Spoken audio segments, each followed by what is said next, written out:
한국의 살인사건 102번째 사건입니다. 두 번째에 그냥 100번 채웠고 이제 두 번째. 이제 두 번째예요. 예, 살인 사건이니까 웃지 맙시다. 표정 관리 시작. 하는 얘기고요. 네. 근데 그나마나 지금 102번째 왔는데 짜증나네. 정 PD님 아직도 27만 9천이죠.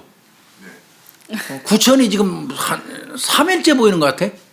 그 28만 1000명 남겨놓고 여기서 딱 그 스톱하고 있으니까 신경질 팍 나더라고. 어제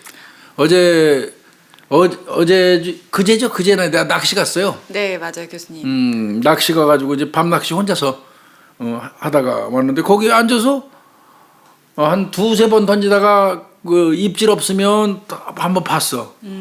또 29천. 계속 오늘 아침까지도 9천, 지금 조금 전까지도 9천으로 그대로 아직도 그렇죠. 그거 희한하네 그거.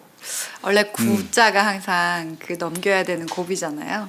좋습니다. 뭐 언젠가는 나는 뭐 적어도 50만까지는 나오지 않겠나 이런 생각은 하고는 있는데 나오겠죠. 네.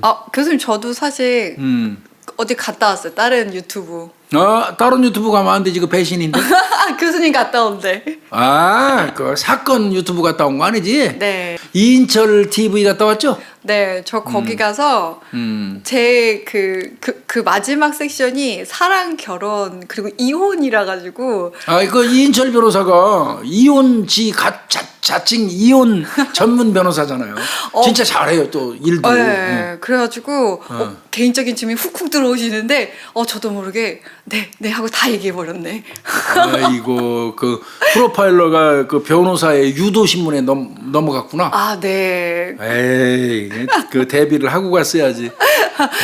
그래서 제가 거기 가서 또 좀 제 개인적인 얘기를 사건과는 또 다른 느낌으로 또 한번 얘기를 해봤어요. 그때 갔을 때도 교수님하고 한번 꼭 같이 나오라고. 이제 우리 둘이 오라고. 네, 아니면은 사건을에 한번 초대해달라고 하시더라고요. 한번 이인철 변호사 같은 경우는 초대해서 본인이 제일 잘하는 이혼 관련되고 이혼 관련되는 데서 중요한 건 뭐냐면 결국은 헤어질 사람 이제 파탄주의냐 유책주의냐 이제 그거 설명하는 건데 아직까지 대한민국 이 판례는 유책주의입니다. 그러니까 네. 책임질 짓을 한 놈이 이혼 신청할 수 없다는 거예요. 이제 가장 대표적인 게 뭐냐면 그 김민희하고 저 홍상수 감독. 홍상수 감독하고 김민희 그 관련해서 홍상수 감독이 아내한테 이혼 신청했는데 유책주의를 아직도 차용하고 있기 때문에 우리나라에서는 홍상수 감독의 이혼을 받아들이지 않았어요.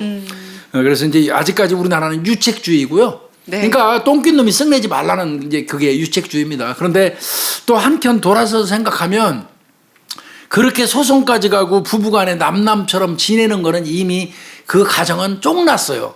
이른바 파탄 났거든요. 그럼 파탄 난 사람끼리 구티어 부득부득 붙어서 부부관계를 유지할 필요가 과연 있느냐. 이제 그게 파탄주의를 주장하는 사람들이 논리거든요. 네. 그래서 뭐 양쪽 다 타당성은 있어요. 솔직히 얘기해서. 쥐가 시컨 바람 피우고 외도하고 나쁜 짓 다 해놓고 지금만으로 버리고 싶어하고 이혼 신청해버린다는 거 그게 과연 납득되느냐. 그 부분에서 유책주의도 일견 타당성이 있죠. 네. 또 아까 말씀드린 것처럼 이미 쫑났는데 그 붙들어서 뭐하냐 끝내지. 그게 파탄주의거든요. 이인철 변호사 분명히 파탄주의예요. 네. 얘기를 하시더라고요. 그래서 이제 그런 질문을 통해서 저한테도 이렇다면은 이혼을 하시겠습니까? 뭐 이렇게 되게 많이 물어보셔서 저도 한번 제 스스로에 대해서 좀 돌아보는 계기가 됐어요. 아마 이제 우리가 이인철 변호사를 불러다 하면은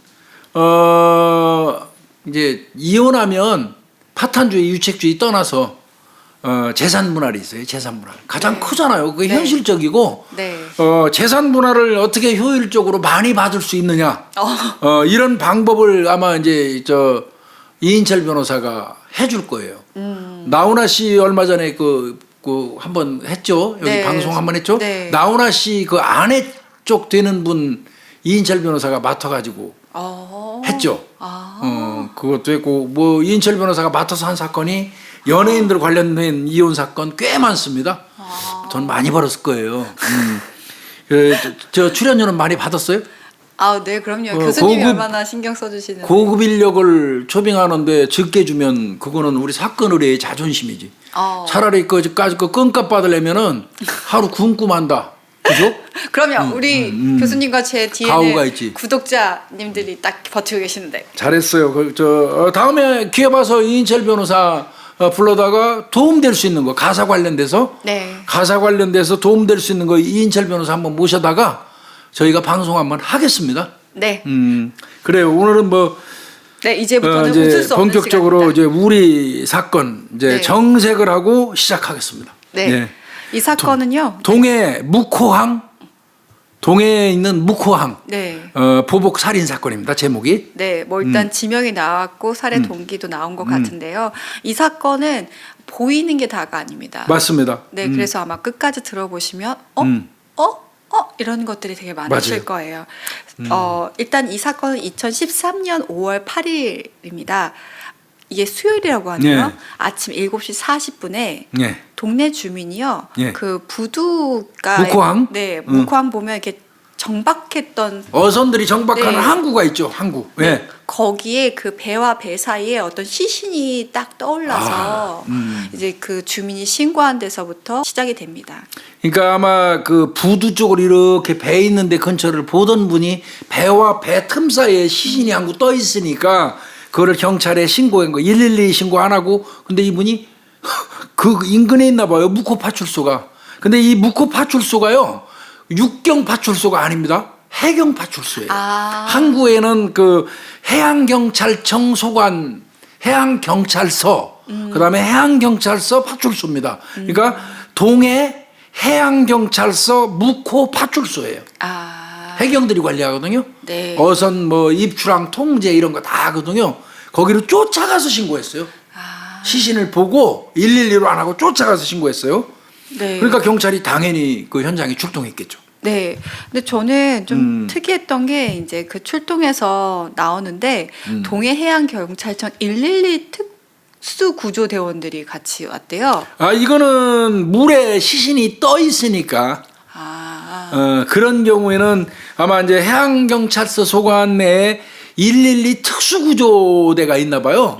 거기서 이제 시신도 인양하고 뭐 이런 부분 때문에 이제 어떻게 보면 뭐 우리 육경들이 현장 나갈 때 과수팀하고 대동하는 거랑 비슷하게 해양경찰청 소관에서는 특수구조대가 가능하면 같이 가는 것 같습니다. 예. 이때가 김석균 해양경찰청장이 해양청장 할 때 김석균 잘 기억 안 나요? 네. 세월호 사건 때 예, 김석균. 네. 네. 동해해양경찰서 수사과 형사계 2팀이 같이 출동을 했습니다. 예. 거기는 이제 형사계 이 팀장이 아마 임성춘 팀장 이제 여기도 경위입니다. 네. 그다음에 이제 김광호 형사가 같이 나갔던 것 같고요. 네. 가 보니까 시신은 엎드린 상태예요. 이렇게 엎어진 상태. 그러니까 등 쪽이 보이겠죠? 바다 위쪽으로. 네. 근데 보통 시신이 이렇게 정면으로 오진 않고 거의 이제 눕습니다. 네. 등 쪽으로 부력 때문에 그래요. 네. 네. 뭐 어떤 사람들은 뭐 여자는 반드시 누워 있고 남자는 등으로 떠 있다고 그 헛소리들을 많이 하더라고요. 맞아요. 이게 다 근데 등 쪽으로 이렇게 돼 있어요. 꼭 그런 거는 아니라는 거죠. 네. 예, 예. 그리고 하의가 반쯤 내려가 있는데요. 이 속옷은 착용이 돼 있는데 이거는 사실 어떤 물살 때문에 그런 걸 수도 있기 때문에 뭐 섣불리 판단은 하진 않습니다. 옷 차기 상태를 가지고 저 물에 빠진 시신은 맞아요. 단정짓지는 않습니다. 네. 물살에 특히나 바다처럼 파도가 치고 일렁이는 게 있고 유속이 있는 데라면 저수지하고는 달라요. 네. 그런 경우는 옷이 벗겨져 나갈 수도 있고 그렇기 때문에 단지 뭐 옷을 속옷만 입고 있네, 홀랑 벗고 있네 등등 하면서 물론 여성들 뭐 이 타이즈라든지 코르셋 같은 거 이런 거는 그 착용 상태에서 오히려 더 끼죠. 네. 물에 불어오르면. 네. 그런 타이트한 옷은 안 벗겨지지만 헐렁한 이런 옷은 벗겨질 수 있어요. 그리고 진짜 판단하기가 제일 어려운 게 그 물살, 해양 물살인데요. 그렇죠. 이거는 뭐 어디서 부딪히는지 모르기 때문에 타격 부위도 그렇고 상처도 많이 나죠. 네. 그래서 그거를 맞은 상처라고 단정지면 곤란합니다. 네, 그래서 항상 이 그 해안에서 발견된 시신은 부검이 무조건 아이, 그럼- 동반돼야 돼요.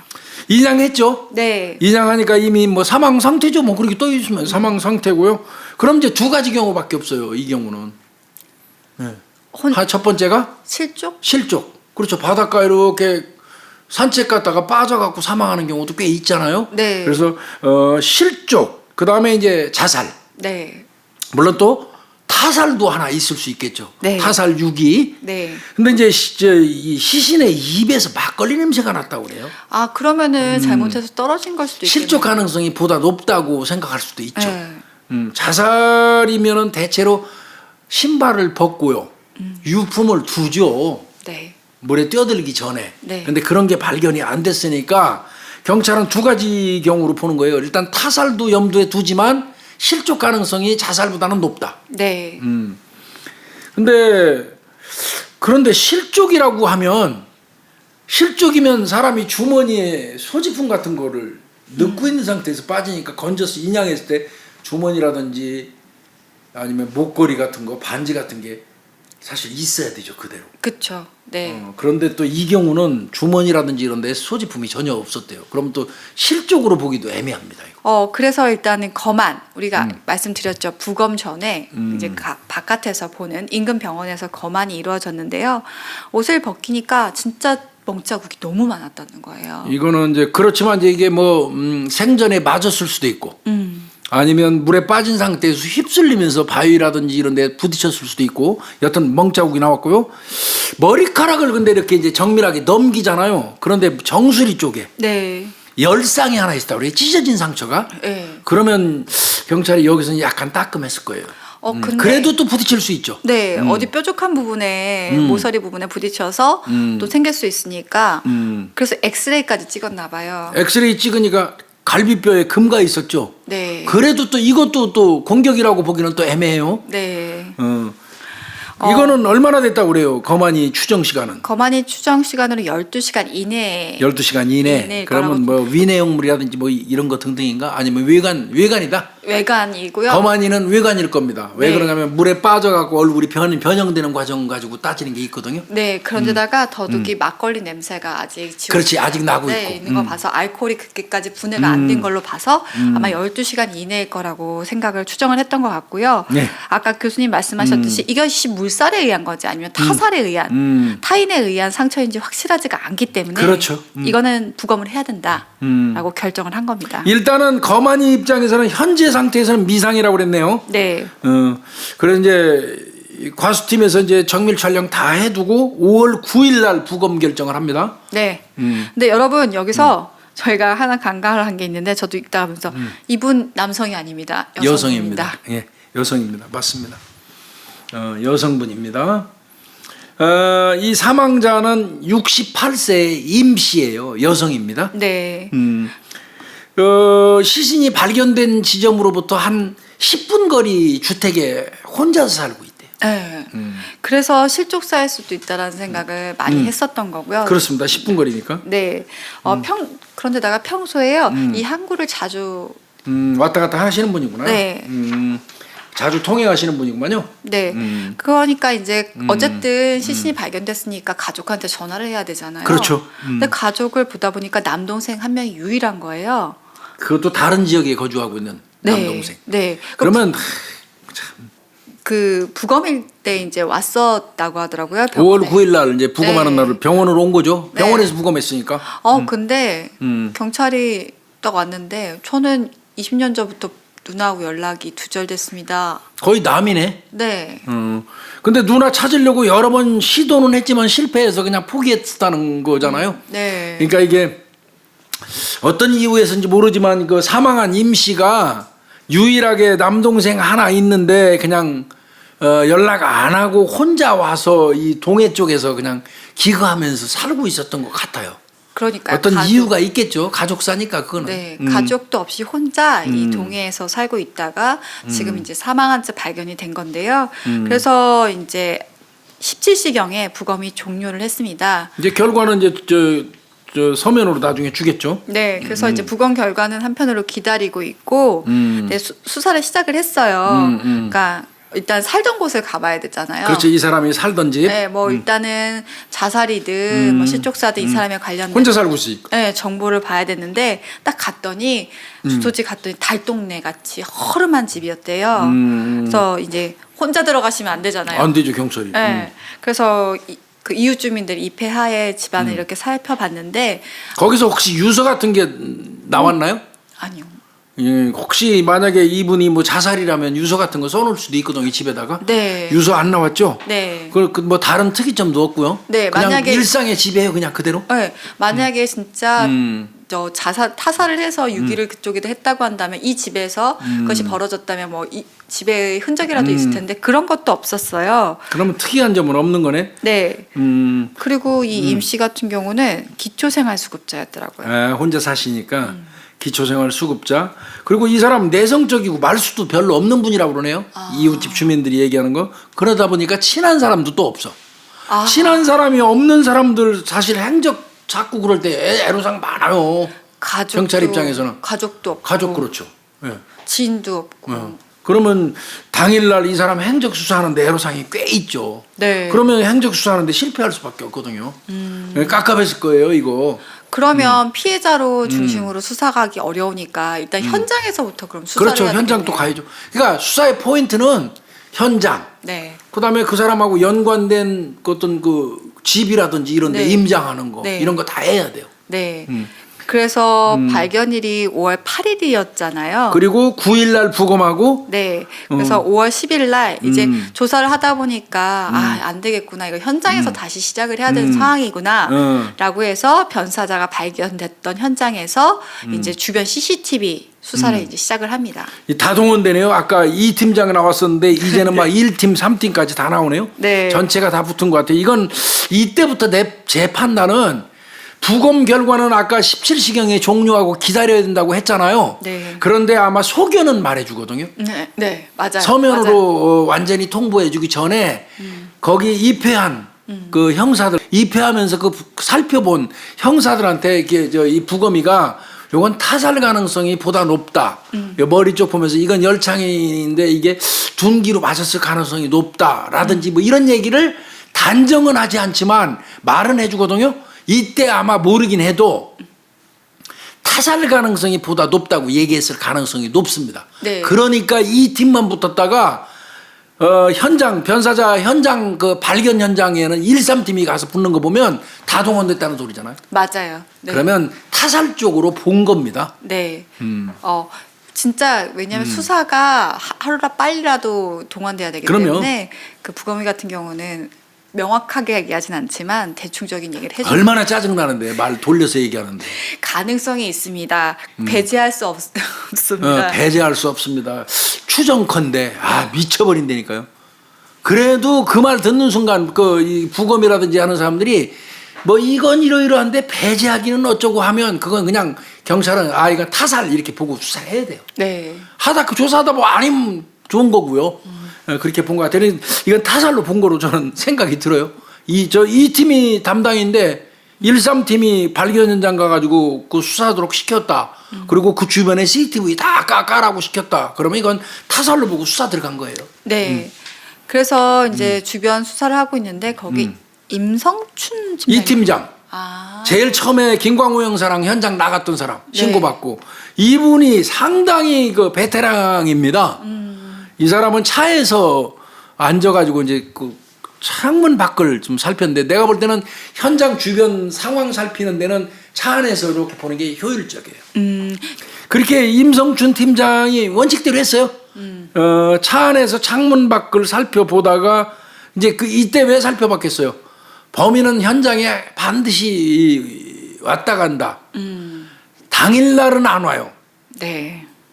다음 날이나 다음 날 정도는 스쳐가듯 그 범행 현장에 지나가는 범인들이 생각보다 많습니다. 일단은 어떤 단서가 쉽게 잡히는 현장이 아니다 보니까 그렇죠. 네, 그러면 일단은 그 범죄 현장에서 시작하는 게 맞기 때문에 이렇게 생각을 또 하신 거죠. 범인들 분명히 다시 올 가능성이 크다. 왜냐하면 뭐 수사가 어떻게 진행되는지 증거를 혹시 자기가 남긴 건 아닌지 불안하죠. 네.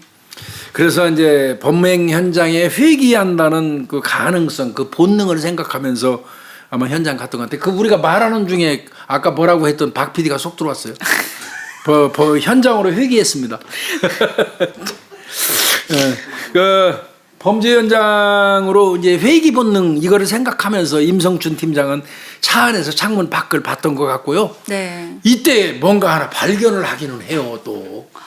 근데 저는 예. 임 팀장님 대단하다고 생각한 게 그냥 눈여겨본, 그냥 스쳐보는 게 아니라 스쳐보지 않았죠, 처음부터. 이렇게 그 범죄 현장 근처에서 어떤 남성이 50대로 보이는 남성이 이렇게 쪼그려 앉아서 담배를 이렇게 피우고 있는 거예요. 네. 근데 그 남자의 시선이 딱 그 시신이 발견된 그쪽. 네. 거기를 쳐다보면서 담배를 쪼그려 앉아서 피고 있는 거죠. 네.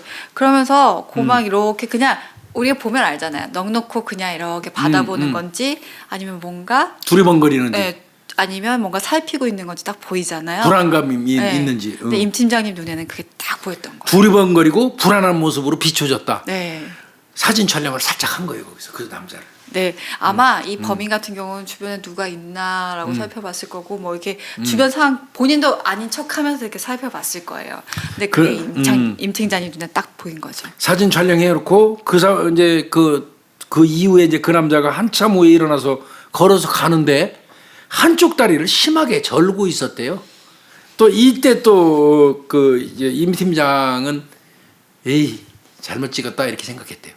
다리를 남자가 다리를 끌면서 한쪽 다리를 심하게 절면서 가니까 에이, 내가 아까 본 건 잘못 본 건가? 그냥 그 정도로 생각을 했었다고 그래요. 그렇지만 사진 촬영은 해뒀어요. 네. 자, 탐문 시작 들어가죠. 이제 탐문. 네. 왜냐하면 단서가 없다 보니까 이제 그 피해자에 대한 탐문도 있을 수 있고요. 뭐 여러 가지로 이 주변에서 뭐 수사한 일이 있었느냐, 뭐 특이한 점이 없느냐. 특히 현장 주변 쪽. 네. 그래서 그 주변 상가 주민 대상으로 이제 물어봤대요. 근데 진짜 그 변사자에 대해서 아는 사람이 없었대요. 그럼 내성적이고 친한 사람이 없대잖아요. 근데 얼굴은 알고 있었나 봐요. 저 사람이 누구.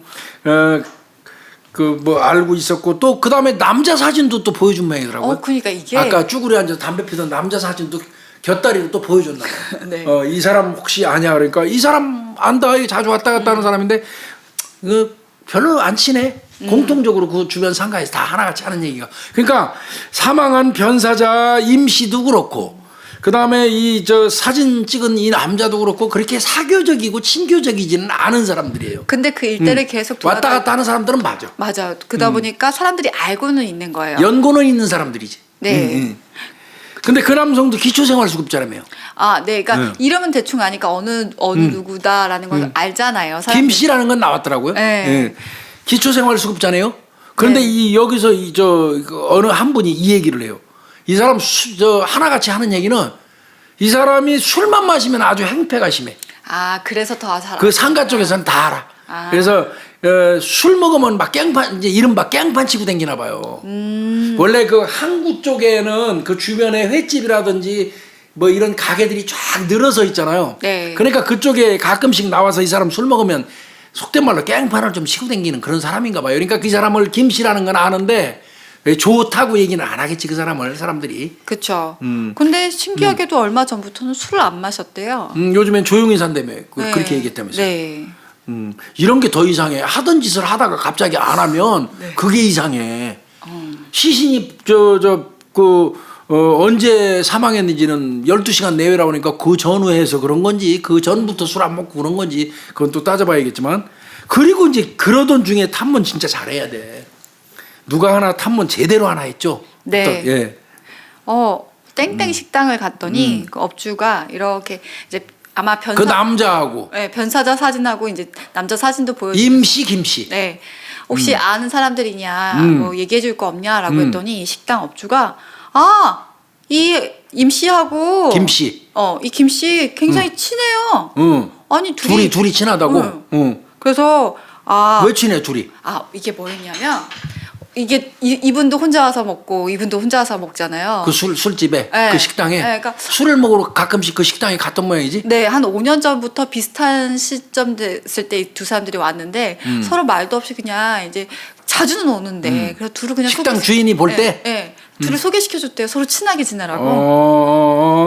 그러니까 두 사람 다 각각 따로따로 오는 사람들인데 식당 주인이 볼 때는 비슷한 시간대에 이 사람들이 자주 와서 각각 떨어져서 밥을 먹는데 네. 소개를 시켜준 거야. 네. 괜찮은 사람들이니까 이거 우리 집 자주 오는 사람들이니까 서로 인사하라고. 네. 그래서 자기가 소개해줘가지고 그러니까 땡땡 식당 업주가 김 씨, 그다음에 사망한 임 씨를 소개시켜준 사람이네. 네. 그러니까 그래서 두 사람이 친하다는 얘기를 할 수가 있는 거네. 네. 그 이후에 이제 소개시켜줬더니 김 씨, 임 씨가 가끔씩 둘이 와가지고 자기네 식당에서 술하고 식사를 했다. 이렇게 얘기를 해줬죠. 네. 그러면 이제 소개자까지 나온 거예요. 소개자. 그리고 어떻게 둘이 알고 있는지도 이제 접점이 생긴 거죠. 그렇습니다. 그러면 네. 두 사람하고는 연관관계는 있네요. 김 씨하고 임 씨는. 식당 업주가 그 남자 집도 알고 있대요. 그럼 이제 그 경찰이 당연히 같이 좀 가서 좀 도와달라고 같이 가겠지. 그 집. 근데 그 변사자가 발견된 지점에서 그 사람은 더 가깝네요. 아까 임 씨 같은 경우는 10분 거리인데 이분은 400m 거리예요. 더 가깝네요. 400m 거리에 있는 전업사 건물 2층에 살고 있어요. 근데 교수님 전업사가 이렇게 막 전선이나 이런 그런 거예요. 전기상이죠, 전기상. 맞죠? 전업사가. 맞습니다. 전파상 그런 거 전업사 건물 2층에 살고 있다고 하는 거예요. 그래서 김 씨 만나러 가죠. 알려달라고 그래갖고 식당 업주한테 알려달라서 같이 가는 거죠. 네. 갑니다. 근데 대뜸 가서 만나면 안 되잖아요. 안 되죠. 네. 가도 대뜸 가는 건 아니에요. 네. 먼저 이제 1층에 가서 전업사 사장 왜 2층에서 반드시 1층으로 내려와서 밖으로 나갈 테니까 1층 그 전업사에서는 그 2층 살고 있는 김 씨에 대해서 아는 게 많이 있죠. 많이 보거나. 그러니까 1층 전업사 여주인 만나갖고 2층 남자 김 씨에 대해서 이제 탐문을 하는 거예요. 술 먹으면 개판 친다는 건 이미 들었고 네. 탐문을 또 해요. 근데 여기서도 그 식당 주인하고 말하고 똑같은 게 나와요. 임 씨하고 김 씨하고 친하다. 주인이 두 사람이 아는 관계라는 건 얘기한 것 같아. 뭐 길거리에서 만나서 인사하든지 아니면 뭐 집에 왔을 수도 있고 하여튼 그러고 뭐 그렇다고 또 그 두 사람이 요 근래에 만나거나 싸우는 거나 이런 거 본 거는 없다. 안다는 건 안다. 전업사 주인도. 그렇지만 뭐 최근에 만나는 거를 또 보거나 또 싸운 걸 보지는 않았다. 그리고 그 2층에 사는 김 씨가 최근에 그 술주정이 줄었대요. 줄었는데 이 사람 성격을 말해주는데 이게 또 웃기더라고요. 김 씨 그 2층에 사는 그 네. 김 씨. 네. 한쪽 다리를 절고 있다는 그분. 그분 성격이 어떻대요? 전형적인 강자에는 약하고 약자한테는 강한. 그러니까 강한 사람, 건장한 남자들 이런 사람들한테는 꼼짝도 못하고. 근데 여자들한테 굉장히 함부로 하는 사람이래요. 약자한테는 강한 스타일. 이거 내가 제일 미워하는 스타일인데 비굴 스타일. 네. 이 거지 새끼들 이거 아주. 네. 내가 정말 이런 놈들 진짜 싫어하거든요. 네, 진짜 싫어하세요. 네, 토 나오려고 그러거든요. 이런 것들 네. 보면. 그러면 이런 전형적인 강자에 약하고 약자에 강한 뭐 이런 스타일 주사 있고 행패 부리고 댕기고 두 사람이 친분이 있고 그러면 경찰 입장에서는 의심 시작해요. 네. 당연히 의심 시작하고 수사하죠. 왜냐하면 임 씨 자체가 워낙 주변에 친한 사람이 없어요. 그 변사자가. 그러다 보니까 가까운 이 김 씨 자체가 일단은 수사 대상에 오르는 거는 네, 맞습니다. 김 씨 당일날 이제 알리바이 깨는 거지 뭐 경찰 입장에서는. 그렇죠. 이제 그 전에 이제 수색 한번 해보기로 했어요. 네. 자, 2층 그 김 씨한테 갔어요. 1층에서 다 들었죠. 전업사 여주인한테 두 사람이 알고 있다는 거, 김 씨, 임 씨가 안다는 거, 그다음에 성격 엿 같다는 거, 이거 듣고 이제 딱 2층으로 올라갔어. 네. 올라가서 두들겼어. 땅땅땅 문 좀 열어주세요. 경찰입니다. 처음에는 경찰이 야, 이 나가고 새끼, 문 좀 열어주세요 하니까 뭐야 이 새끼들아 막 소리 지르는 거야 안에서. 네. 성질을 참 더럽긴 한 것 같아. 네. 근데 이제 경찰이 신분증 딱 내면서 저희 조사하러 온 게 있는데 그랬더니 갑자기 조용해지면서 온순해지면서 제가 협조를 해야 되는 거죠. 그러면서 갑자기 또 강자에게 확 약해지는 거죠. 전형적이네요. 네. 야, 그 경찰관 신분증 하나가 그렇게 이렇게 온순해질 수 있나? 아유, 그거 진짜 강력한 무기죠. 자, 적극 협조하겠다고 그랬어요. 네. 자, 이 사람은 아까 말씀드린 것처럼 김씨인데 57살이에요. 네. 그러면 아까 임 씨는 68세였죠. 68세고 이 사람은 57세니까 11살 차이 나요. 네. 한참 누님이네요. 네. 그러면 물어보겠죠, 이제 가서. 김 네. 씨한테 이왕 문 열었으니까 임 씨 아시죠? 임 씨 알고 계시죠? 그랬더니 그 여자요? 나 몇 달에 한 번씩 만나고 술 한잔 하는 정도 아는 지인이에요. 네. 몇 달에 한 번 정도? 몇 달에 한 번 정도. 그러면 마지막으로 별로 안 가까워요. 네. 마지막으로 임씨 만난 건 언제예요? 근데 기억도 잘해요. 그러니까. 제가요 2013년이잖아 이때가 네. 2월 16일 날 만났어요. 아니, 아주 그- 기다렸다는 듯이. 교수님 이게 5월 달인데 지금 3개월 전 일을 그러니까. 날짜까지 딱 집어서 기억을 하고 있어요. 마치 기다렸다는 듯이 정확한 날짜를 딱 제시를 했대요. 이렇게 잘 기억할 수 있어요? 이건 아니거든요. 그래도 경찰은 이 순간 2월 16일 날 만났어요. 그러면 2월 16일 날이요? 어떻게 이렇게 잘 기억하시죠? 그러면 특별히 기억할 만한 요소가 있다면 이해해요. 네. 근데 없었던 모양이에요. 그럼에도 불구하고 묻자마자 2월 16일 날 임시 만난 게 마지막이라고 딱 얘기를 하니까 경찰 심증 많이 굳혔을 것 같아요. 이때도. 그러니까요. 근데 집 좀 봐도 되겠습니까? 그랬더니 오케이. 너무나 흔쾌히 보세요. 오케이. 근데 사실은 범인이 아닌 사람 같으면 기분 나빠서 못 보게 해요. 예? 왜 내 집을 당신네들이 보는데 나한테 물어보는 건 좋다. 임신애가 알으니까 임신애가 뭐 이에 대해서 물어보는 건 내가 대답해 줄 수 있지만 내 집을 왜 뒤집니까? 일반인 같으면 기분 나빠서라도 그러잖아요. 이 사람은 흔쾌히 경찰이 집안 좀 살펴봐도 될까요? 그러니까 들어와서 보세요. 오케이 했어요. 네. 들어갔더니 꾼은 꾼이에요. 빈 막걸리병이 나뒹굴고 있어요. 집안에. 근데 그때 변사자 입에서 막걸리 냄새 났었죠. 네. 예. 빈 막걸리병은 그럼 과연 언제 먹었을 것이냐. 그죠? 네. 그래서 일단은 그 막걸리병을 수거합니다. 그건 왜 수거했겠어요? DNA. 그렇죠. 혹시 임 씨의 DNA가 나올 수도 있잖아요. 네. 이거 주거니 받거니 했으면. 네. 그래서 빈 막걸리병을 이미 제출 받아갖고 수거해서 이제 DNA 채취 의뢰하는 거죠. 네. 그런데 또 이제 쓱 살피다 보니까 기초생활수급자라고 그러잖아요. 네. 저쪽 한켠에 노래방 기기가 있어요. 노래방 기기. 그것도 신제품. 신제품이래요. 예. 근데 네. 신기하죠. 네. 집에 딱 들어가는데 분명 기초생활수급자 집인데 노래방 기기가 새 걸로 쫙 있어요. 이렇게 팀장님이 이렇게 임성춘 팀장. 임 팀장이 이렇게 보다 보니까 아니 기계 위에 그 노래방 기계 위에 뭐 이렇게 스프링 노트 같은 게 딱 그렇죠. 하나 왜 있더래요. 그 노트 이렇게 넘길 때 스프링으로 이렇게 해가지고 네, 넘기는 네. 노트 있잖아요. 네. 그 노트가 한 권이 딱 있는 거예요. 그래서 살펴봤어요. 그랬더니 애창곡 넘버가 쫙 나오는 거예요. 자기가 애창곡. 네. 우리 친구들 중에서도 있던데 내 친구 최모 씨라고 있어요. 걔는 노래방 딱 가면 몇 번 근데 걔는 외웠더라고. 755번 그래 딱 누르면 그 걔 노래예요. 나는 그거 아직까지 못 외웠거든요. 한 개도. 나는 왜 그분을 알 것 같지? 알 겁니다. 수첩 속에 메모해가지고 5개 정도는 와. 번호를 적어 갖고 다니는 게 좋대네요. 그래야지 시간도 절약이 되고 내가 잘하는 노래를 실수하지 않고 찾을 수 있는 방법이래요. 그래서 5개 정도는 적어가지고 이렇게 댕기면 노래방 딱 가면 그거 꺼내갖고 앞에서부터 500번 하고 그다음 600번 하고 5곡은 하고 나오잖아요. 통상. 그러라고 그러는데 그거 누가 나한테 조언해 주던 아직까지 나는 그 실천을 못 하고 있네. 근데 그거 시간 오래 걸리는 것도 아닌데 노래방을 가야지 그걸 또 뽑아보지. 근데 교수님 그거 있잖아요. 그 기계마다 다를 텐데 회사마다. 금형 뭐 이거 적어서 한대요. 그것까지. 뭐 금형도 있고 뭐도 있고 뭐 태진인가 뭔가 이런 태진도 거. 있고 뭐 많이 댕겼네. 아유. 하여튼 이런 거 오해하잖아요. 아이. 네. 그래서 뭐 우리 친구 나는 그 최모 씨는 그냥 쭉쭉쭉 나와요. 한 5개.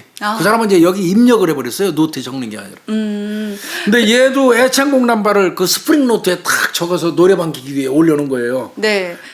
이거를 이제 임 팀장이 싹 이렇게 넘겨보는 거예요. 그래서 이제 성향도 바뀌지. 노래에 따라 성향도 달라요 또. 그쵸. 맞아요.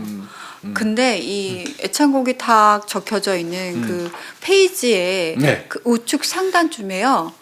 이거 진짜 뭔가 충격이 충격. 네, 일기같이 자기 얘기를 써놓은 게 딱 있더래요. 야, 이거 일기장이 하나 어떻게 보면 일기장이에요. 네. 애창곡을 5번, 3번, 6번 쭉 적어놓고 요쪽 구탱이에 이렇게 써 있어요. 여러분들 진짜 이거 잘 들어보십시오. 2013년 그러니까 올해죠. 네. 을미년 네. 4월 7일 괄호 열고 한자로 화요일 할 때 화. 괄호 닫고 아침 그다음에 옆으로 줄 긋고 밤 12시까지 그러니까 시는 뺐지만 열에서 밤 12, 12까지 막걸리 5통. 그러니까 아까 나들이고 있던 게 집안에 막걸리병이 그거 같아요. 네. 막걸리 5통. 네. 그리고 밑에가 이거 충격적입니다. 내 망치로 죽임. 내 망치로 죽임. 자기 망치로 죽임. 그다음에 임땡땡 괄호 열고 사망. 사망자가 성씨가 임씨였죠. 그렇죠. 네. 그다음에 그 밑에 또 쓴 게 이래요. 숨을 쉬고 있는 채로 니어카에 실어 기름 탱크 선착장에 밀어 넣음. 12시 10분쯤 앞에 앉아 그 모습 봄. 담배 한 개피 피웠음. 이건 뭐 살인일기죠. 네.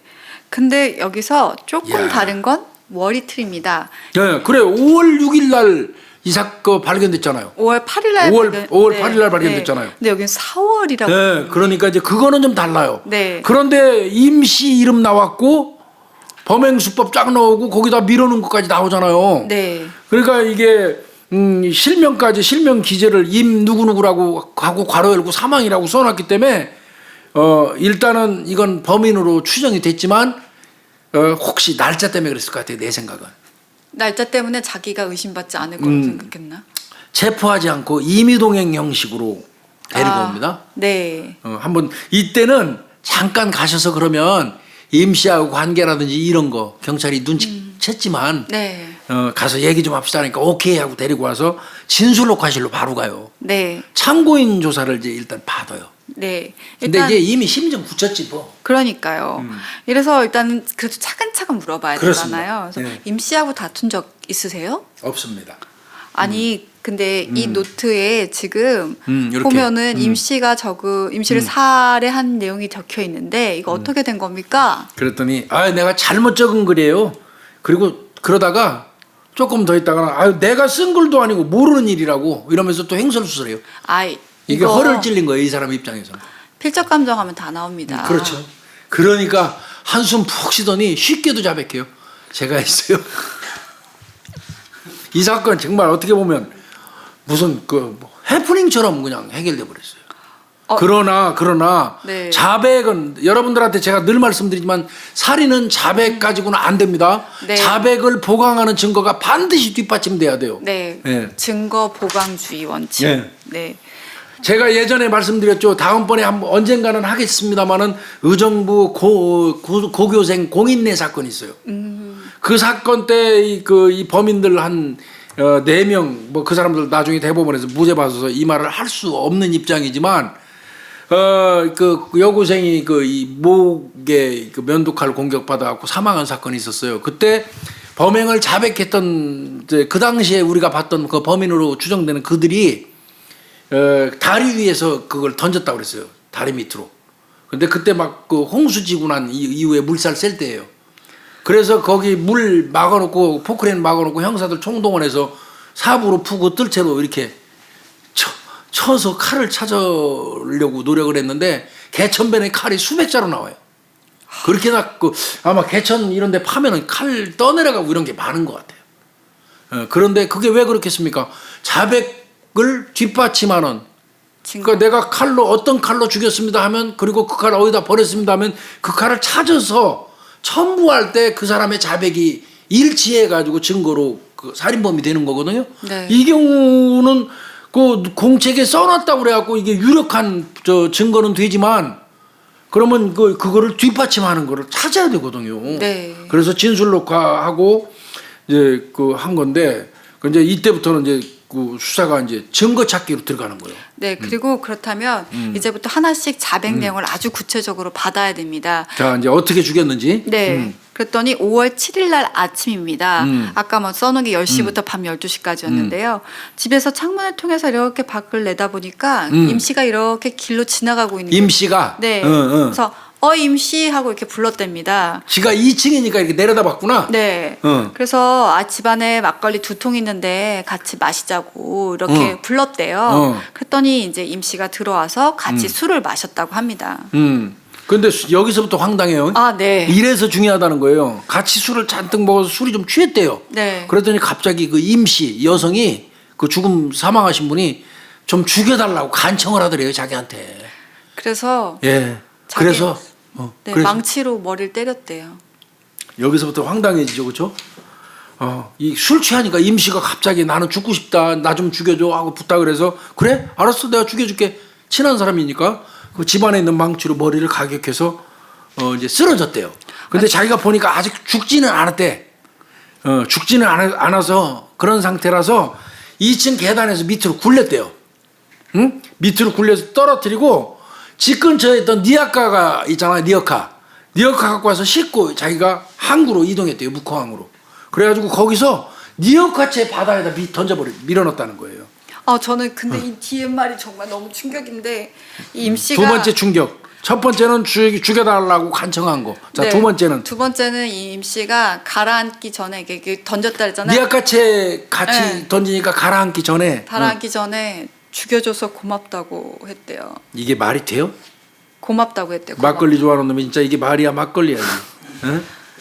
예. 그리고 그러면 너 왜 수첩에다가 저 5월 달을 저 한자로 4월 달 그걸로 표기했냐고 이제 물어보니까 내가 착각해서 잘못 적었어요. 이렇게 얘기했답니다. 그러니까 이건 착각한 것 같습니다. 네, 그러니까 달이 헷갈릴 네. 수도 있어서 그렇게 한 건데 저는 되게 황당한 게 교수님 이게 술 먹다가 친구가 야 나 너무 힘들어 죽여줘 그럼 망치로 죽여주나요? 그러니까요. 그리고 이게 말도 안 되는 소리를 하고 앉아 있는 거예요. 그리고 지금. 숨 깔딱깔딱하고 정신 없는 사람이 가라앉으면서 고마워 나 죽여줘서 그러고 죽어요? 이게 말이 되지도 않는 소리를 하니까 이게 때리고 싶었을 거야 솔직히 이런 말 할 때. 너무 화가 경찰들이 네. 때리고 싶었을 거야 이거 정말. 그럼 이제 여기서 가장 중요한 거는 뭐예요? 망치죠, 망치. 네, 망치에 DNA도 묻었을 거고 그래야지 그게 범구잖아요. 네. 그것만 전부 되면 이 사건은 끝이니까. 그러면 너 그 망치 어쨌어?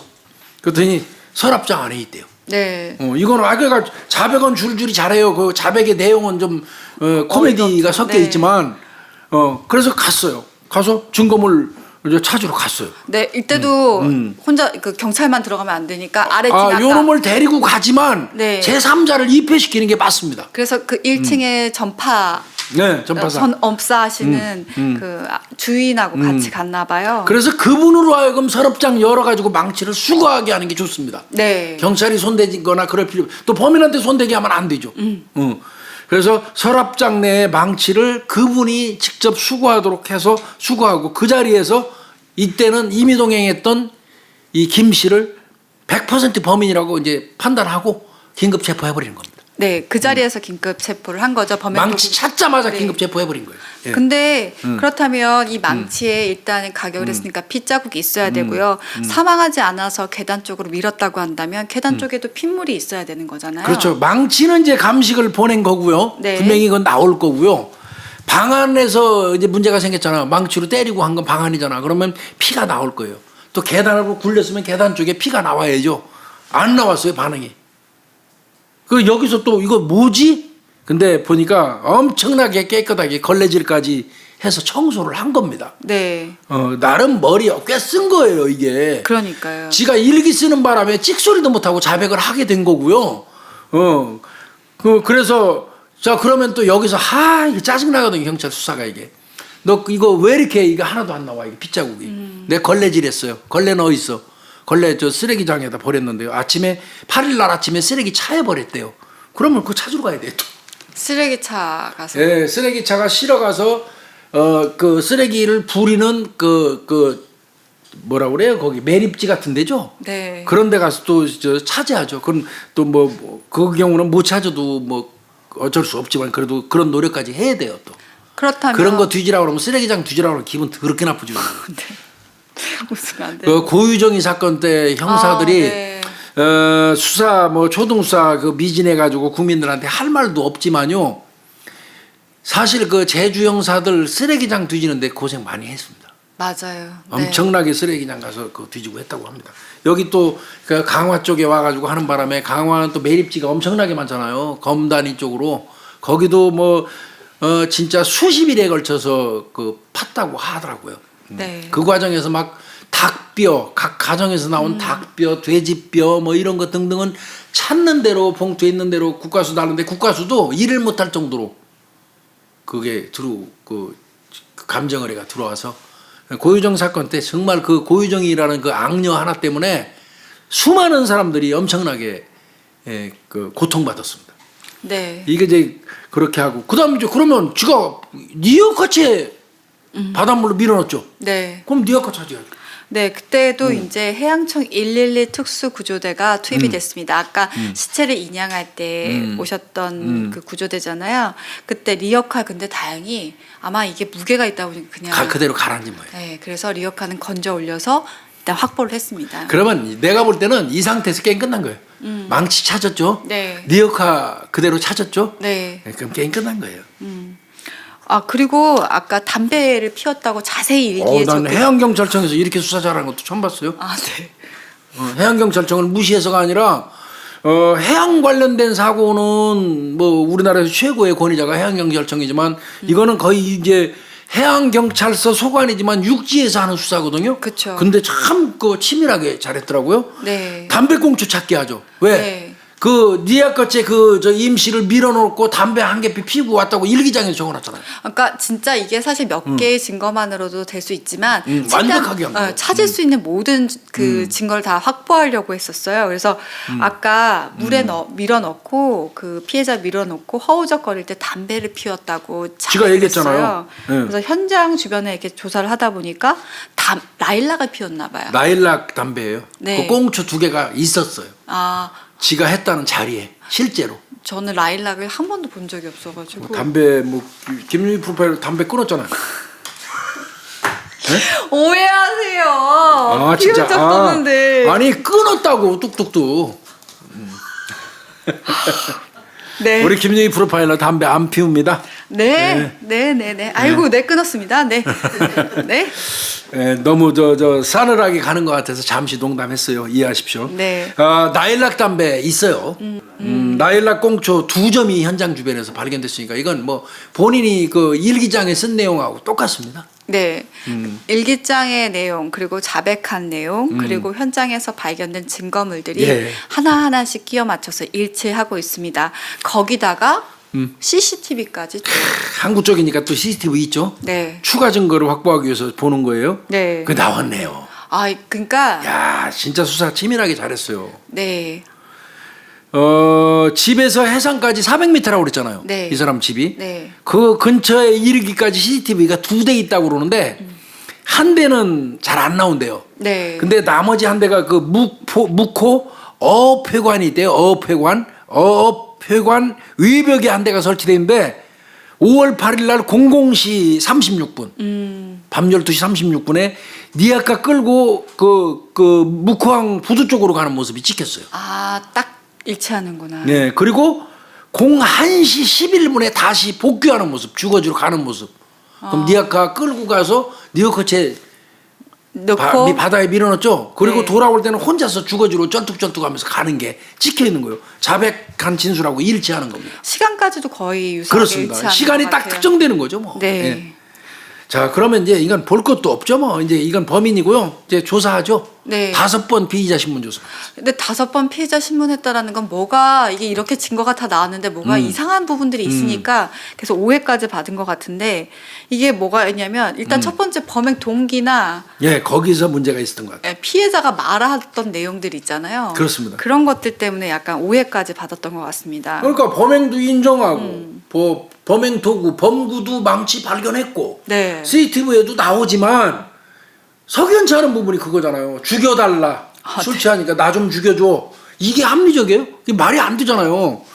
그게 범행 동기가 될 수도 있는데 그게 엄밀히 네, 얘기하면 네. 그래서 이거에 대해서 추궁을 이제 하는 거죠. 그 추궁한 거 성공합니다 결국은. 네. 이것도 그렇다면 이제 범인 김 씨가 도대체 어떤 사람인가? 사람인가 그랬더니 빈곤한 가정에서 태어났대요. 네. 초등학교를 이제 겨우 졸업을 했나 봐요. 그렇다고 해요. 그래서 초등학교- 불우한 사람이에요, 이 사람들. 초등학교 졸업하고 14살 때부터 오징어 배를 탔대요. 아, 14살부터 이거 지금 같으면 근로기준법이면 그쵸.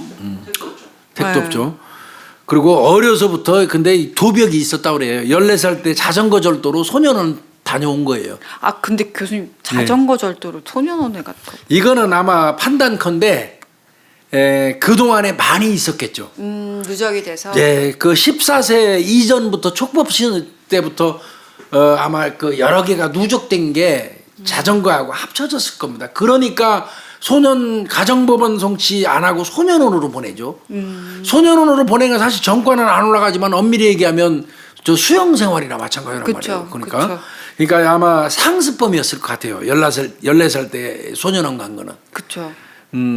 그러면서 이제 얘는 전국을 배회하면서 돌아다녔나 봐요. 장작 패는 일, 뱃일, 공장일 이러면서 이제 돌아다니니까 불우한 환경에서 잘하고 사는 사람은 맞습니다. 네. 어, 근데 정가가 뭐 많지는 않지만 네. 이렇게 뭔가 다 폭력이라든지 절도 같은 게 있어요. 그래서 1996년도에는 폭력 전과로 징역 10월에 집행유예 2년. 그러면 이거 폭력도 센 거예요. 그쵸, 교수님. 그러니까 이게 구속돼서 집행유예 받았던 거하고 99년 3년 뒤에는 절도했는데 이때도 징역 10월 받았네요. 이때는 실형 받았어요. 네. 근데 이때 이 사람이 뇌졸중으로 쓰러진 적이 있대요. 이때 이 네. 절도로 징역 10월 받고 나서 아마 교도소에서 쓰러진 것 같아요. 뇌졸중으로 쓰러졌는데 그 후유증이 와가지고 편마비라고 그러죠. 한쪽 편이 마비돼서 즉 말하면 한쪽 다리를 절기 시작한 게 뇌졸중 맞고 나서 편마비 현상이 와가지고 한쪽 다리가 불구가 된 그런 네. 상황입니다. 그리고 현재는 아까도 말씀드렸다시피 기초생활수급자로 월 46만 원을 받고 생활을 하고 있고요. 워낙 술을 많이 마시고 실수를 잦아서 그 동네에도 소문이 많이 났었는데 그러다 보니까 같이 마셔주는 사람도 없고. 그렇죠. 그러니까- 누가 이런 사람과 같이 술 먹어요? 주점에서도 저 사람 술 먹으면 행패 부린다. 회피인물이지 뭐. 네. 블랙리스트 오른 거죠 주점마다. 그러니까 주로 이제 집에서 술을 마셔. 안 받아주니까 집에서 이제 주로 술을 먹는구나. 집에서 술 먹으니까 집에서 노래 불러야 되잖아. 그래서 노래방 기기를 산 거예요. 네. 그 기초생활 수급자가 노래방 기기 살려면 돈 모아야겠죠. 그러니까 이 노래방 기기 사는데 굉장히 공을 많이 들였던 게 돈을 계속 모으고요. 세운상가 가서 구입을 했대요. 그 정도면 뭐. 이게 2013년 2월 20일 날 세운상가까지 와가지고 네. 그 강원도에서 네. 그 기기를 구입을 했어요. 근데 이때 노래방 기기를 살 때 자기는 여기서 이제 뭔가 얘기를 들었기 때문에 뭔가 임시를 주겠다. 네 근데 자기가 참 하여튼 좋습니다. 이제 이게 하여튼 노래방 기기 산 거는 2013년 2월 20일이죠. 네. 그러면서 하나 이제 여기서 이제 그 보탠 게 있어요. 이 사람이 말하는 게. 내가 그때요. 네. 세운상가 가가지고 노래방 기기를 살 때 그 노래방 기기 판매하는 사람이요. 그 사장이 나한테 하나 뭐 얘기를 해줬는데요. 내가 이번에 죽인 임씨 있잖아요. 그 임씨가 99년도에 내가 절도 사건으로 징역 10월 살았잖아요. 네. 그거 신고를 임씨가 했다는 거예요. 그러니까 이렇게 말을 해줘요. 본인 입장에서는 내가 가서 복역을 하게 되면서 편마비까지 와서 다리까지 다치게 됐는데 그까지 만든 게 날 신고한 게 임씨였다. 그걸 이제 그 노래방 기기 파던 업주가 얘기해 줬다는 거예요. 근데 노래방 기기 업주가 저 강원도 사람이고 연고가 있나? 연이 있나? 그러니까 하여튼 그 사람이 말해줘서 그때부터 임씨를 죽이려고 계획을 수립했었다는 거 아니에요. 네. 그러면 2월 20일 날 노래방 기기 사고 5월 8일 날 죽였으니까 3개월 동안 계획을 짠 거네요. 결론은. 네. 좋습니다. 좀 이게 말이 안 되지요. 안 되는 이유를 좀 설명해 주시죠. 아까 식당 주인이 예.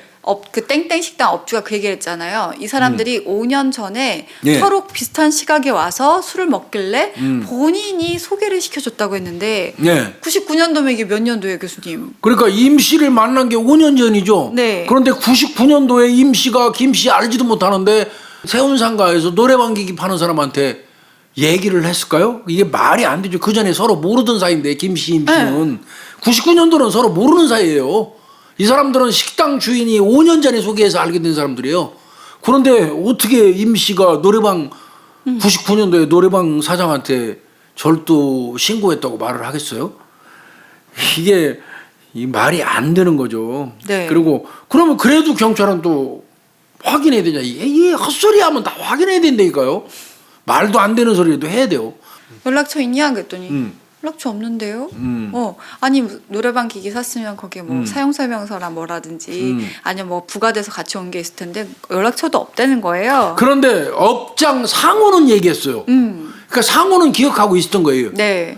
상호를 저 얘기해 주니까 그 상호를 경찰이 또 찾아갔어요. 출장했겠죠. 그렇죠. 예. 근데 너무 황당했던 건 업주도 에? 뭔 소리 하는 거예요? 뭔 지금? 소리예요? 예. 예. 아이 저 이거 알지도 못하는 건데. 그 저 노래방기 파는 것도 잘 기억도 못했다는 거예요.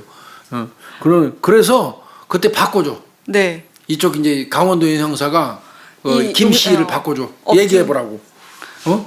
그랬더니 그랬더니 당신 뭐요? 나한테 왜 물어봐? 내가 기계 사갔는지 안 사갔는지 기억도 안 나. 뭔 소리 하는 거야? 그러니까 전화 끊더니 내 머릿속에 그 사람이 아니다 이 사람은. 그러더라는 거예요. 이 말하는 순간 어떤 생각 드세요? 살짝 갔구나. 네. 정상이 아닌 거예요. 네.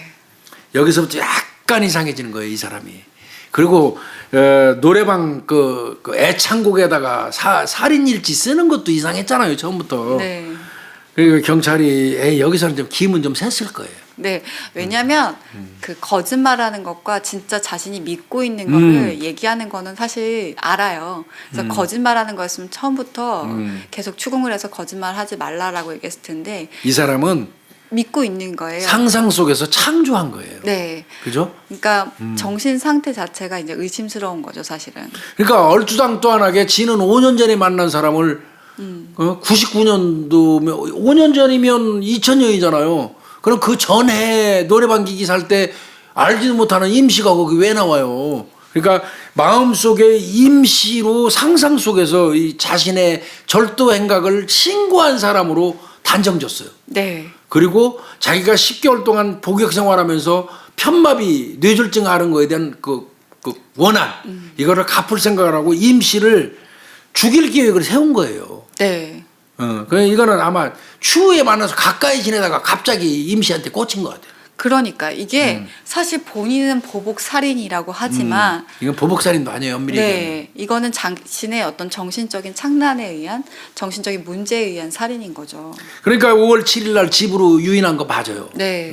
임씨 불러가지고 막걸리 권유하고 12시 밤 10시가 돼서 이제 만취가 되니까 그때 이제 이게 제대로 나와요, 여기서. 네. 이제 다 사실대로 얘기해요. 그러니까 이제 임 씨한테 이년아, 네가 나 고발한 거 맞지? 이게 추궁하는 거예요, 이제. 그러니까 대뜸 임 씨는 뭐야 이게 무슨 갑자기 소리야? 무슨 소리 하는 거야? 네. 그랬더니 내가 서울에서 땡땡땡하고 땡땡땡에게 다 들었어. 네가 옛날에 나 고발했다며. 그것 때문에 내가 얼마나 고생했는 줄 알아? 그러니까 또 임씨 입장에서는 참 무슨 말 하는 거야? 술 먹다 말고 이제 계속 그랬겠지?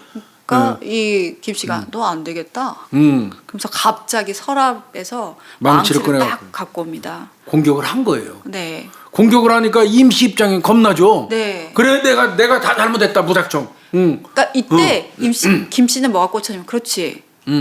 또 맞지? 너 죽어야 돼.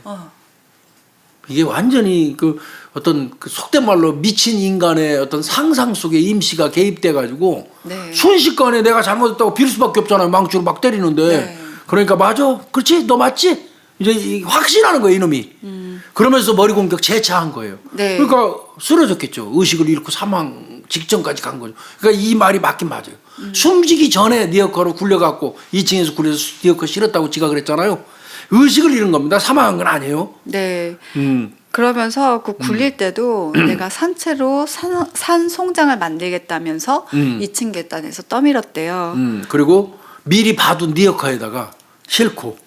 그러니까 딱딱 들어맞는 게 이상한 거죠. 리어카가 그 근처에 있었다라는 것도. 리어카 미리 받은 것 같습니다. 네. 살려달라고 했는데도 외면하고 그냥 수장시켜버린 거예요. 그 살려달라고 한 거지 고맙다고 한 게 아닌 거예요. 네. 어? 네. 근데 저는 진짜 이 김 씨가 한 말이 사실인 것 같아요. 자신의 사실은 상상 말이죠, 속에서 예, 예. 어떤 그 일어난 시점이긴 하지만 현실에 대한 자각 능력은 있기 때문에. 그런 것 같습니다. 네. 그러니까 왔다 갔다 하는 것 같습니다. 그러니까 이게 많이 헷갈리시는 게 있는데 정신분열로 가서 망상이 생겼을 때는 이게 판단이나 인지 능력이 굉장히 떨어지지만 그게 아니라 그냥 망상. 우리가 어떤 피해 망상이라든지 뭐 이런 망상들이 있잖아요. 그 초기 단계에서는 초기도 아니지 뭐 중기까지 가더라도 이 사람들의 사회 능력이 거의 이상이 없어요. 우리가 왜 내 머릿속에 정상으로 보인다는 거죠? 내 머릿속에 칩이 있다고 하는 사람들이 그 칩이 있는 것 때문에 문제가 생기는 거지 일상생활을 인지하거나 판단하는 데는 아무 문제 없죠. 아무 문제가 없어요. 이 경우에요. 네. 이 경우에요. 임 씨가 99년도에 절도시 자기를 도둑놈이라고 신고 경찰에 했다고 이 사람은 머릿속에 그냥 꽂아놓고 있는 거지만 네. 사실은 현실 불가능한 얘기거든요. 있을 수 없는 얘기고 그럼에도 불구하고 얘는 그렇게 믿었고 그래서 쭉 진술한 내용이 맞는 것 같습니다. 네. 네가 야 이년아 네가 나 고발한 거 맞지? 갑자기 무슨 소리 하는 거야? 서울에서 내가 다 들었어. 노래방 기기 사면서 내가 너 때문에 얼마나 고생해서 나 지금 한쪽 다리까지 마비됐는데 뭐 이러니까 자꾸 뭔 소리 하는 거야? 헛소리 하는 거야? 임시 입장에서 그럴 거 아니에요. 네. 그러니까 이거 너 안 되겠다고 한번 딱 그 위협적으로 공격한 거란 말이에요. 그 죽게 생겼으니까 임시는 그냥 내가 잘못했다고 빌은 거고. 네. 그러니까 이놈은 확신해서 너 맞구나 그러고 맞아요. 공격한 거고. 그러니까 이 자신의 망상 자체가 잘못된 거지 이 살인을 계획하거나 실행하는 데는 전혀 문제가 없는 그렇죠. 거예요. 그러니까 차분하게 실행했어요. 리어카까지 준비해가지고. 예, 나중에 이놈이 이제 그 얘기는 했네요. 이 사람이. 임씨가 그 물에 빠질 때 엄마 아버지 나 이제 아주 갑니다. 아니 사실대로 한 게 이것도 또 허구 꾸민 거예요. 저는 이건 허구라고 생각해요. 이거 허구예요. 물에 빠지면서 엄마 아버지 나 이제 아주 갑니다. 김땡땡 씨 안녕 잘 있어 이렇게 했대요. 네. 이거 완전히 진짜 확. 아유. 그래서 지가 담배 피면서 어떻게 했대요? 잘 가라. 이렇게 가는 게 속 편할 거다. 병나서 죽는 것보다 내 손에 맞아 죽는 게 행복이다. 이게 천당이다. 다음에 내가 시간 있으면 술이나 한 잔 부어줄게. 이게 말이 돼요? 이게 혼자서 소설 쓰고 창조하고 지랄하는 거예요, 이거. 그죠? 결국 이놈은요, 정말 그러면 문제가 정신적으로 없느냐. 그래서 이제 경찰이 확인해 봤어요. 네. 그 두 가지 문제가 있네요. 정신분열증 치료를 받았고요. 네. 그 다음에 알코올 의존증 진료 기록이 있습니다. 이건 분명히 형량에 참작이 됩니다. 그러니까 우리가 봤을 때는 왜 이 사람 분명히 범행을 계획하고 실행을 했는데 라고 하지만 그 최초의 이 범행을 일으킬 만한 범행 동기가 망상에 의한 것이기 때문에 그런 부분이 참작될 수 있다라는 건데요. 이거는 형량의 참작이 분명히 됐고요. 네. 재판 갔어요. 그래서 1심에서 15년 떨어집니다.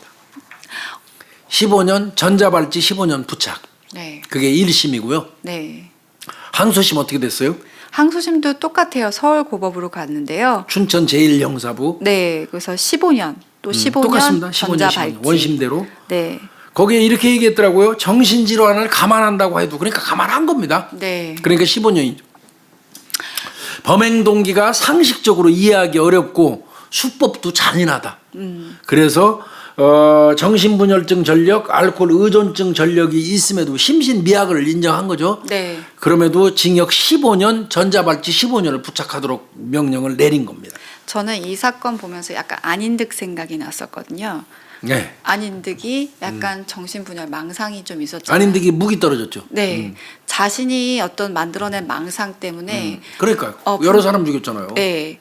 이게 진짜 임 씨한테 이런 자기의 어떤 범행 동기를 몰아서 자기를 이렇게 만든 사람이 임 씨라고 생각했기 때문에 이렇게 살해를 한 거잖아요. 그렇습니다. 그래서 진짜 무서운 게 뭐냐면 우리가 봤을 때는 겉으로 봤을 때는 그냥 별 문제가 없는 사람들이 어느 순간부턴가 자신들만의 망상, 자신들이 어떤 그 원망의 대상들을 만들면서 자기 나름대로 살인 계획들을 세우고 그 사람들을 살해를 한다라는 거죠. 아, 끔찍한 얘기예요. 근데 이런 케이스들이 진짜 현실에서 계속 일어나고 있다라는 게. 그래서 어떤 정신분열증 뭐 이런 거 관련돼 가지고는 국가가 관리해야 돼요. 네, 교수님. 제가 늘 말씀드리지만 이제 안인득이 같은 사람들 그건 괴물이거든요. 네.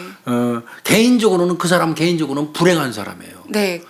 그런데 대체로 정신분열이 있는 상태에서 가족들한테 맡기고 있잖아요. 근데 가족들이 그 사람을 돌보는 게 한계가 있어요. 네. 더더군다나 경제적으로 궁핍한 사람들은 효율적으로 그 사람을 어떤 케어를 못 해요. 그래 결국은 급기야 가족들이 손 놔버리고 방치하는 결과가 많이 발생하거든요. 네. 그 아닌 저 같은 경우도 그런 케이스거든요. 그 방치된 사람이 혼자만의 망상을 키워가지고 수많은 사람들을 공격해서 희생을 치르게 한 거잖아요. 네. 그래서 제가 이거 관련돼서 여러 군데 여러 나라의 사례들을 살펴봤어요. 정신 그 어떤 그 분열이라든지 정신적인 문제가 있는 사람들을 어떻게 컨트롤하는지 살펴보니까 미국도 그렇고 호주나 서구 쪽에서는요 가족에서 통제할 수 없는 정도의 그 형태 경제적이거나 뭐 사회적이거나 어떤 문제가 발생이 되면 지방자치단체, 지방정부라든지 이런 데하고 연계해가지고 아예 국가에서 컨트롤 해줘요. 이게 왜 국가에서 컨트롤이 되게 중요하냐면 아까 교수님 말씀하셨듯이 보통 이런 중증까지 가게 되잖아요. 네. 그럼 가족이 다 포기해요. 특히나 공격성이 있는 사람. 네, 그럼 다 혼자 살아요. 근데 이들이 가장 문제는 약을 먹으면 어느 정도 안정이 돼요. 그렇죠. 근데 약을 안 먹잖아요. 네, 약을 안 먹기 시작하면 폭력성이라든지 이게 굉장히 높아지고 망상이 많이 생겨요. 컨트롤을 못하기 때문에 약을 먹여주고 이 사람들을 어떻게 치를 보내고 그러니까 그 생활을 하고 있는지 체크하는 것만으로도 예방할 수 있는 게 돼요. 그러니까요. 이 사람이 너무 심각하다고 한다면 병원 쪽에다가 인계해서 다시 공권력이 작동돼야 된다. 네, 치료를 받을 수 있거나 조금 더 완화돼서 다시 사회에 복귀할 수 있는데 그게 아니라 혼자 다 방치해놓고 약도 혼자 먹으라고 하고 한다면 문제가 더 심각해질 수가 있어요. 안인득이도 그렇고 또 병원에 가가지고 그 아까운 의사를 살해한 그 사람도 있잖아요. 네. 그런 것 등등을 생각한다면 이제는 우리 사회도요 이런 사람들을 가정에다가 그냥 맡길 때는 넘었어요. 네, 근데 같이 가야 돼요. 더 문제는 이게 그럼 가서 제재하면 되지 않아요? 우리 없어요. 제재할 수 있는 법률이 없어요. 아이, 이게 가족의 동의가 없거나 본인의 동의가 없으면 할 수가 없기 때문에 가서 경찰이나 아니면 지방자치단체에서 컨트롤한다고 절대 안 돼요. 이거는 진짜 이제 정말 이거야말로 국가가 개입을 해서 특히나 공격성향이 있는 정신질환 환자들 이런 사람들은 컨트롤하는 게 진짜 절실하게 필요하다. 제가 이 얘기 수도 없이 했어요. 아니 많이 지금 이거 관련돼서 논의가 되고 있고 대책을 찾고 있다고 합니다. 예. 네. 이 사건도 이제 그런 억울한 희생자가 이런 사람에 의해서 생겨난 대표적인 사건 중에 하나일 수 있습니다. 그러니까 아까 제목 얘기했던 보복살인은 이건 허구 속의 보복살인이지 사실은 그냥 막연히 피해자 입장에서는 억울한 죽음, 일방적인 죽음, 네, 영문도 모르는 죽음. 맞아요. 예, 정말 원통한 죽음이죠. 그리고 제가 오늘 이 사건에 관련해서 말이 많이 나오는 이유가 이 징후들이 정신분열이든 공격성이 높아지는 징후들이 사실 청소년기나 사춘기 때 조금씩 보여요. 그러다가 뭐 이제 군대를 가거나 아니면 사회생활을 하면서 심해지는 경우도 있는데 문제는 가족들이 특히 사춘기나 청소년기의 부모가 내 자식은 아니다. 병원에 가는 걸 그렇게 거부를 해요. 그거 안 돼요. 그러니까 이게 초반기에 발견하고 내 아이가 이상하다 싶으면 병원에 가서 진단을 받고 치료를 받아야 돼요. 그걸 자꾸 회피하고 감추면 제- 괴물이 되는 거예요. 제 주변에서도 이거 관련돼서 상담이 한 번 몇 번 왔었거든요. 근데 부모가 다 몰래 이거를 하고 싶어 한대요. 병원에 안 가고 절대 싶어 안 한대요. 그리고 약을 안 먹이고 싶어 한대요. 그래서 저한테 개인적으로 면담을 하거나 상담해 줄 수 있냐라고 하는데 불가능하다고 했어요. 병원에 꼭 가시라고. 이거는 왜냐하면 면담으로만 끝날 수도 있는 게 있고 상담으로 끝날 아이, 수 있는 게 절대 안 있고 되죠. 약물을 같이 그러면 해야 되는 경우가 있는데 아이의 진짜 긴 생활을 생각하신다면 가야죠. 네, 꼭 병원. 약 먹는 게 부끄러운 일일 수 없어요. 감기 걸리는 것처럼 마치 우리가 네. 뭐 살다가 어떤 지병에 걸리는 것처럼 정신이 마음이 다치고 마음이 상처를 받고 마음이 아플 수도 있는 거잖아요. 네. 이제는 그런 인식에서 벗어나지 않으면 네. 절대 안 돼요. 그리고 자기들만 생각하면 안 돼요. 이제는 진짜. 우리 가족만 생각하면 안 돼요. 우리만 생각하면 안 됩니다. 이런 경우는 사회 전체를 위해서라도 그 컨트롤하고 치료시켜야 되고 그 다음에 아까도 말씀드렸지만 국가가 개입해 줘야 돼요. 신고 받으면 네. 연락 받으면 반드시 국가가 같이 개입해 줘야 돼요. 이 사건은요 참 잘했어요. 해양경찰서 사건인데 동해 해양경찰서 수사과 형사계 네. 식구들인데 정영록 형사, 네. 김태우 형사, 네. 한우람 형사, 김광호 형사, 그다음에 이재훈 3팀장, 임성춘 2팀장 뭐 이렇게 붙어서 했고요. 이 사건을 해결한 이 공적으로 현장에 제일 먼저 임성춘 팀장하고 나갔던 김광호 형사 순경에서 경장으로 특진됐습니다. 참 어떻게 보면 그래요. 경찰이 참 특진되고도 자랑스러워하지 못하는 이유가 뭔 줄 아세요? 희생자를 생각하면 내가 특진된 거를 마냥 우쭐거릴 수가 없어요. 맞습니다, 교수님. 네. 특진이 돼도 살인 사건을 해결해서 특진이 되면 가서 우쭐거리고 자랑하고 회식할 거 아니에요. 네. 저는 늘 말씀드리지만 형사는요. 지금 이 순간에도 시골 어디 구석구석 마을에 담당 형사가 돼가지고 사소한 절도 사건 하나, 사소한 뭐 요만한 그 어떤 뭐 횡령 사건 하나, 무슨 사건 하나라도 그걸 받아가지고 열과 성의를 다해서 쫓아다니면서 발로 뛰면서 해결해주는 그 빛나지 않지만 묵묵히 자기의 소임을 완수하는 그 형사들이 진짜 형사입니다. 최고의 형사고. 솔직히 얘기해서 그 무슨 살인사건 순간적으로 하나 반짝 해결해가지고 급작스럽게 스포트라이트 받으면서 히어로가 되는 형사가 대단한 형사는 아니에요. 절대 다수의 대한민국의 정말 맡은 바 임무를 충실히 하는 형사들이 진짜 형사고 영웅적인 형사입니다. 이제 그 중에서 직무유기하고 땡땡이 치고 될 수 있으면 일 안 하려고 하는 나쁜 형사들, 그 사람들 빼고요. 네. 네.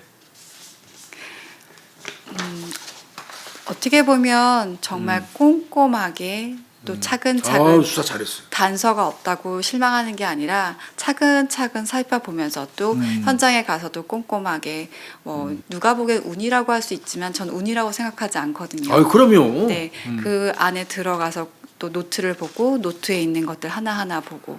야, 그 순간에 가서 노트를 마침 봤으니까 망정이지. 조금 시간이 지나가지고 이 김가가 그거 없었으면 어떡할 뻔했어요. 네. 어차피 잡히긴 잡히겠지만 힘들었겠죠. 그렇죠. 네. 그런 모든 하나하나가 모여서 이렇게 또 자백 받은 내용들 하나하나 다 체크해서 증거 모아서 이게 범인을 잡고 뭐 형을 받게 했던 결과물이라고 생각이 듭니다. 그래서 이건 무코항 그냥 살인 사건 이렇게 하면 되지 보복 살인 사건 하는 거는 맞지 않다. 네. 우리가 제목은 이제 원래 그 언론에 나온 그대로를 이제 제가 말씀드렸지만 또 이 사건 그 수사 과정은 아마 보도된 바 없어요. 네, 이거 보다 보니까 네. 잠깐 이렇게 기사 네. 몇 개 나오는 정도가 다더라고요. 요거 제가 이거 찾아내라고 상당히 노력한 겁니다. 네. 여기 연관된 분들 많이 조사도 했고요. 네. 하여튼 오늘은 102번째 이제 두 살이라고 그래 두 번째 살인 사건 다뤄봤습니다. 근데 지금 이제 정 PD님 한번 봐보세요. 30만 됐나? 아직도 28만. 예? 28만. 처음 드디어 들었어요? 28만 됐습니까? 네. 이거 아까 시작할 때 아직 1000명 부족하다고 제가 깨끗거렸는데 이거 끝날 무렵에 28만이 됐네요. 한 100명 정도 부족했는데. 네. 그래요. 염원하면 이루어집니다. 네. 교수님이 28만 1. 28만 28만 초과했습니다. 한 명. 네. 네, 항상 영원하던- 감사합니다. 예. 네. 교수님이 영원하던 거 딱 이 102번째 사건 하면서 네. 이루어졌습니다. 예, 오늘 네. 고생 많았어요. 네, 예. 교수님 예, 수고했습니다. 감사합니다.